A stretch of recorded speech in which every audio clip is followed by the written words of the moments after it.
we all did this to help the kids. And the car is going to go to Barrett-Jackson in January.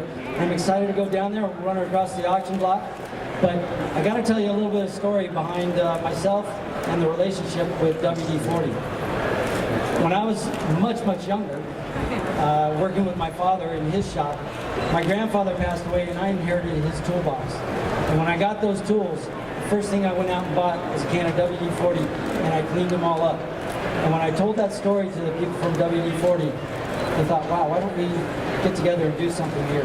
And it's been truly a pleasure to work with all of them. We've got some of the cans that we're going to be going to the stores shortly, that I am lucky enough to have some of the artwork that I've created, and to endorse such a great company that I've known for many years, as well as yourself, as just a multi-use product. You're now going to be going into the stores and you're going to be seeing WD-40 as a brand with many products. What else I need to talk about? I think we've covered it all. I'm sure you want to see the car, so I'm going to help Mike and we're going to pull the cover off. And once again, thank you all for coming.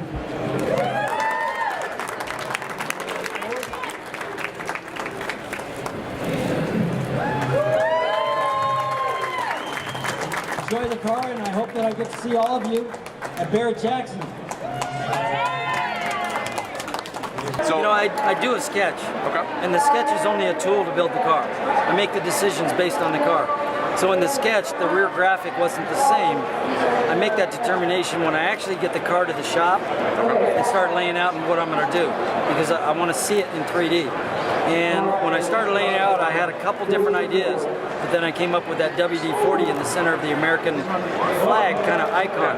And I thought, wow, this just works perfect, because what I was trying to do was, if you look at an AAR Cuda from 1970, they always had a colored body with a black hood and then that black, you know, linear graphic, which they called the... almost like the hockey stick on the Camaro, but kind of on the back. Right, and they call it the trap, I forget what they called it, but anyway, it had that broken line that got tighter and tighter towards the back.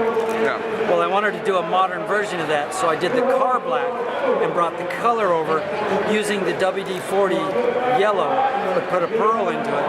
But I wanted the hood to be solid yellow and then wrap it around and go into that graphic. And right off that C-pillar, everybody's excited, we should clap. Right off that C-pillar, brought that determined the angle of all the graphics, and then broke it into the C-pillar line coming back. Now the AAR Cuda was an American flag with AAR in it for All-American Racers, and then it said Cuda.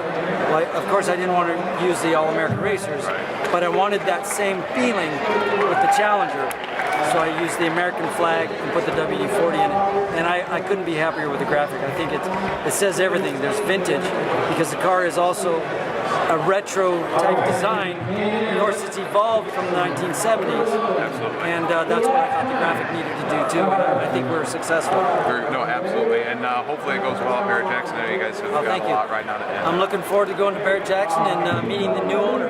Good, yeah, and you'll be there for the Yes, I will. Excellent. Yes. So, all right, well, thank you very much for your time. We do appreciate it. It's a pleasure to meet you. My pleasure.